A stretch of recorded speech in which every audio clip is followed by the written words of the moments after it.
Hey guys, welcome to another video. It is cycle day 11 today, officially. Now, let me grab my, so I'm using this cycle, my good old Mira over here. And I got the purple ones, which are the estrogen, LH, and progesterone ones. Okay? Okay. Now, I will share my, I'm just moving my pee around here. I will share my data with you in a second, but I literally got this going 20 minutes ago, thinking I would dip it, get it started, and then start filming closer to the end of the timer. And I came into it I don't know, it takes about 21 minutes. And I came into it at about, I think it was like 19 minutes in, technically. And it was just going a bit crazy and it hasn't recorded anything. So I literally wasted a wand. Like that's just a wasted wand there. Don't know what happened. I don't know what happened, but we're gonna dip another one. We're gonna do another one because, you know. And I opened my app and everything and I tried syncing it, like maybe just for whatever reason it's not showing on the monitor, but it's like no. Like it says I haven't tested today. Everything is connected, battery's fine. It just didn't record anything. Like if I go into my chart, and I should get this going because it's gonna take forever.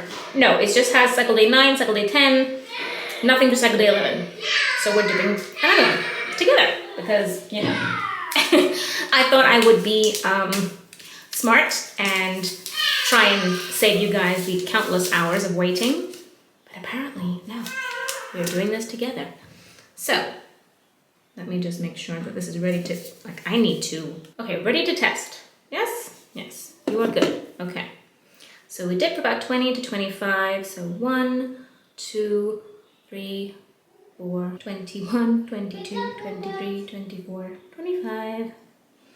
So it says 20 to 25, as long as you can without it going over 25. And now we take off the back cap, cover it like so. So I'm gonna go ahead and pop this in here, like so. And that's beeping, and it's 21-minute timer going. See how we go. I mean, I don't know what happened. I'll just pop it over here to the side. I'm not sure what happened. I just came back to it. It was actually, what it did was it was kind of flashing the numbers across really quickly. So it seemed to say November 23rd, and then have like the numbers flashing like progesterone, LH, and estrogen. And then it was just like going crazy, like flashing like crazy and buzzing. So, and I turned it off, I turned it on again, and nothing was recorded. So, you know, I mean, anything can happen with, you know, little machinery, so to speak. So it's a whole little lab in your hand. It has the right to go a bit crazy every once in a while. Not to say that I'm not a little bit just ever so slightly annoyed at the wasted wand. But hey, it is what it is. The girls have gone crazy. I'm gonna go check on them and I'll be right back. We have time, that's for sure. Okay, they're fine. They're just chasing each other. Apparently it's all good. Anyway, it is like 2 p.m., more than 2 p.m. at this point. I am running late with my testing. I'm running late with pretty much everything today.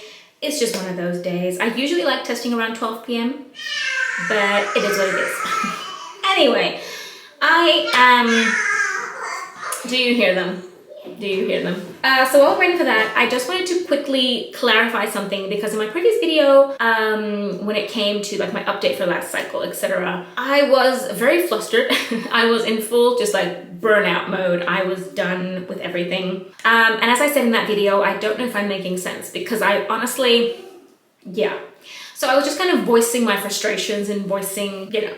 So just to clarify, I know that prolapse per se is not a cause of infertility because there is a bit of confusion in the comments as to if I think it's actually the cause of fertility, of like secondary infertility and whatnot.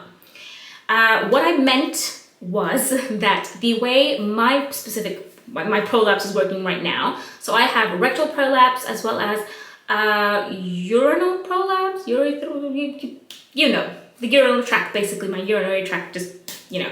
So my uterine, like I don't have uterine prolapse as much. It is sagging, but not, you know, to the extent of causing too many issues. It's more so, think of it as a cave-in.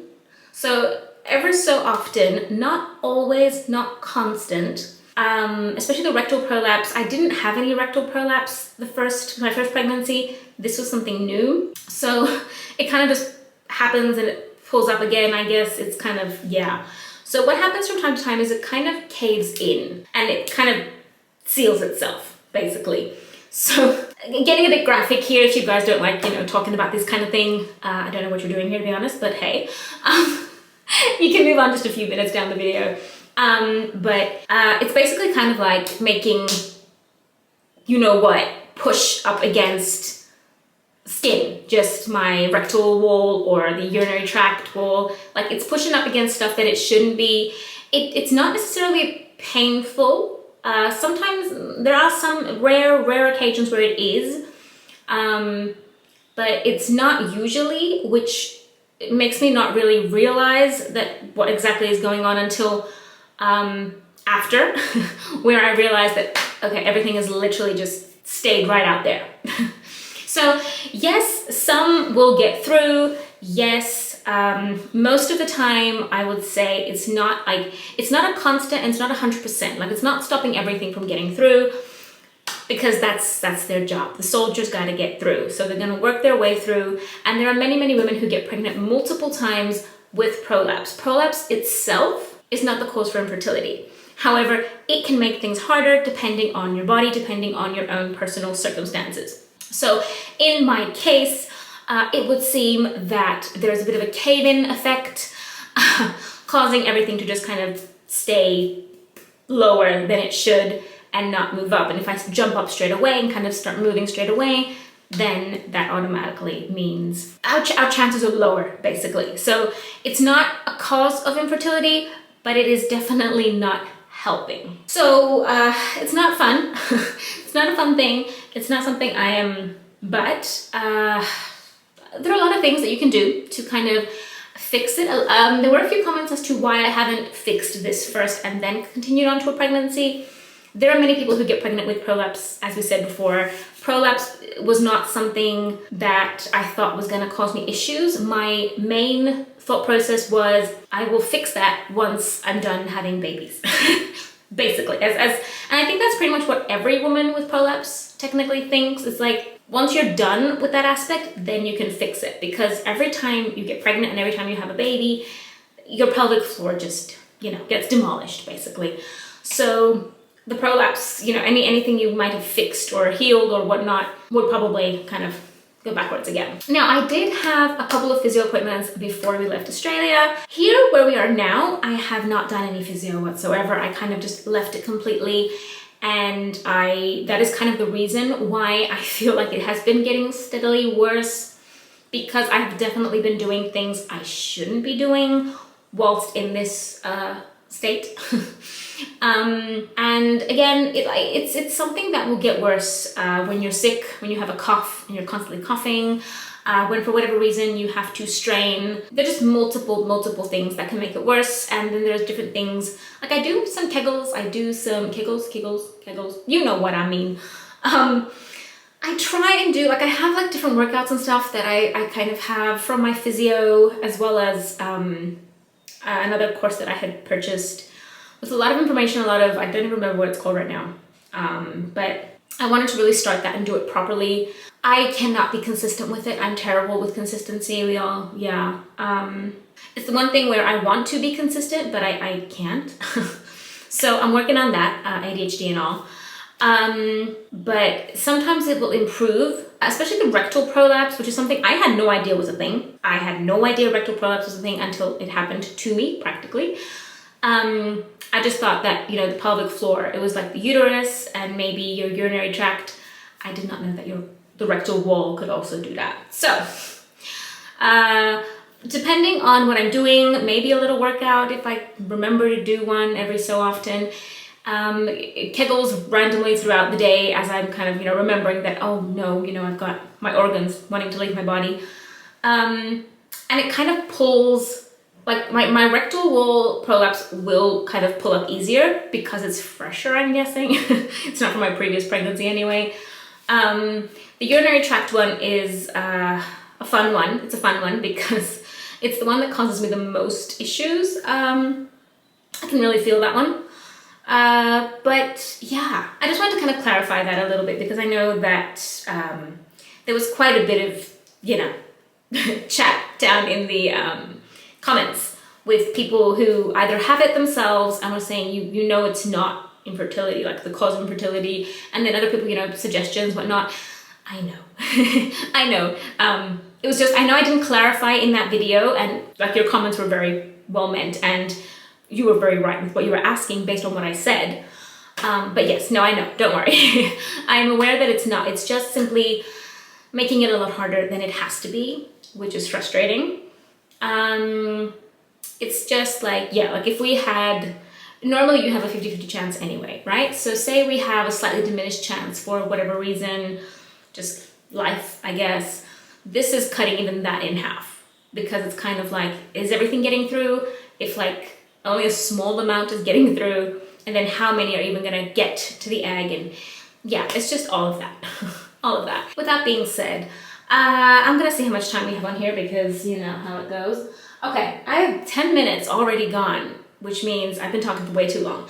I will be back in 10 minutes time once my Mira has done its thing, and we will see the results and continue chatting then. Okay, so it is literally at 15 seconds right now. I'm very worried. I don't know what happened to it before, and I don't want it to happen again. Stop working. Okay. All right, we are working. We have results. All right, so I'm gonna pull you out now and sync to my phone, yes. I'm like, please don't go crazy on me again. I would appreciate it greatly. I have my app open. Okay, it's syncing. Okay, lovely. Cycle prediction, yes. I know I don't have the FSH ones.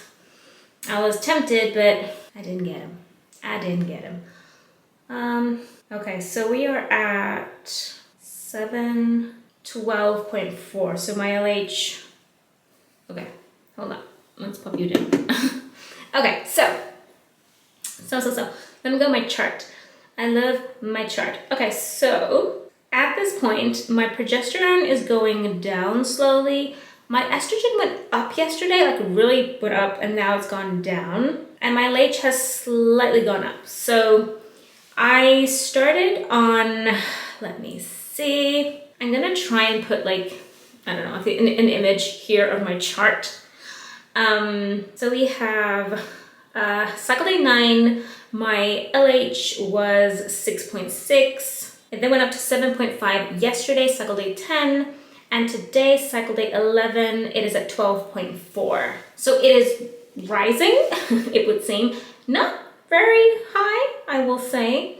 My progesterone started at 4.3 on cycle day 9, went down to 2.9 yesterday, and now 2.5. And my estrogen was 229, went up to 323 yesterday, and is now back down to 225.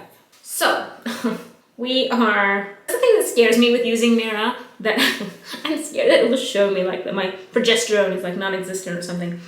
Okay, so it's been 3 days.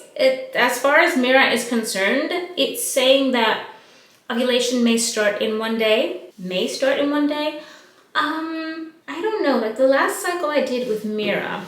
Okay, so just going to my old chart, like the last time I used Mira, my levels went from like a 45, from 8.6, my LH went to a 29 the next day, so, but that was the same day as my estrogen peak. Interesting. I am highly confused, but that's okay. So yeah, I will have a little thing here showing you my chart. That's if I don't manage to do that, this is what my chart looks like right now. It's yeah, okay. I'm kind of skeptical because it's still early. It's cycle day 11, like that's perfectly fine. I'm just skeptical because my estrogen kind of went up and then it went down. We'll see. I don't think I'm ovulating tomorrow, like in any way, shape, or form. I think this just thinks that because the last time I ovulated around cycle day 11 or 12, so it kind of thinks that's when I'll ovulate, which is fine. We're just gonna monitor the results and see see how we go. So it would seem 12.4 LH. That should be going up tomorrow even more so. My progesterone is going down. My estrogen went down today. She'll see. I'm getting quite nervous. I will say though one thing, I love the fact that I can see everything like this. I love it. I just do. Yeah. And I'm glad I'm definitely glad I got him this cycle. But yeah. We'll see how we go. I'll see you guys tomorrow. Bye guys.